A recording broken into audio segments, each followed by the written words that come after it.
Radhe Radhe friends, हमारे YouTube channel में आपका बहुत बहुत स्वागत है।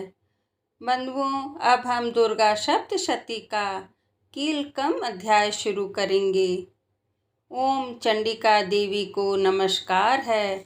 मार्कंडेय जी कहते हैं, विशुद्ध ज्ञान ही जिनका शरीर है, तीनों वेद ही जिनके तीन दिव्य नेत्र हैं, जो कल्याण प्राप्ति के हेतु हैं तथा अपने मस्तक पर अर्धचंद्र का मुकुट धारण करते हैं, उन भगवान शिव को नमस्कार है।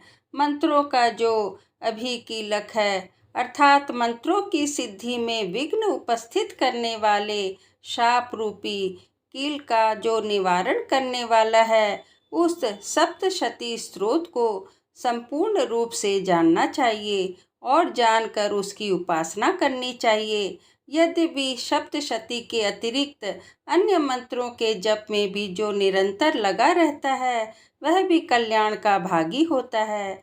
उसके भी उच्चाटन आदि कर्म सिद्ध होते हैं तथा उसे भी समस्त दुर्लभ वस्तुओं की प्राप्ति होती है। तथापि जो अन्य मंत्रों का जप न करके केवल इस सप्तशती नामक स्तोत्र से ही देवी की स्तुति करते हैं, उन्हें स्तुति मात्र से ही सच्चिदानंद रूपिणी देवी सिद्ध हो जाती है। उन्हें अपने कार्य की सिद्धि के लिए मंत्र, औषधि तथा अन्य किसी साधन के उपयोग की आवश्यकता नहीं रहती।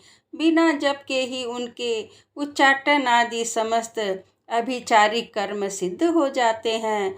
इतना ही नहीं, उनकी संपूर्ण अभीष्ट वस्तुएं भी सिद्ध होती हैं। लोगों के मन में यह शंका थी कि जो केवल सप्तशती की उपासना से अथवा सप्तशती को छोड़कर अन्य मंत्रों की उपासना से भी समान रूप से सब कार्य सिद्ध होते हैं, तब इसमें श्रेष्ठ कौन सा साधन है। लोगों की इस शंका को सामने रखकर भगवान शंकर ने अपने पास आए हुए जिज्ञासुओं को समझाया कि यह सप्तशती नामक संपूर्ण स्त्रोत ही सर्वश्रेष्ठ एवं कल्याणमय है।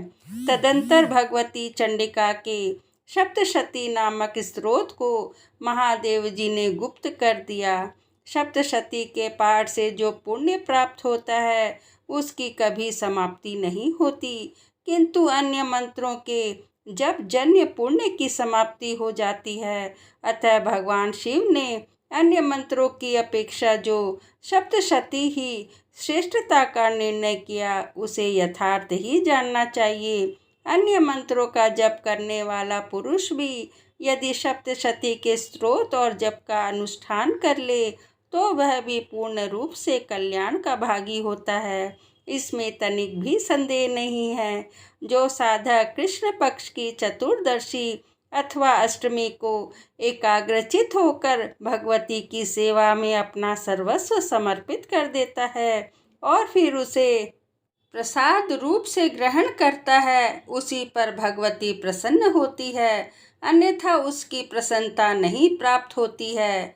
इस प्रकार सिद्धि के प्रतिबंधक रूप कील के द्वारा महादेव जी ने इस स्त्रोत को कीलित कर रखा है।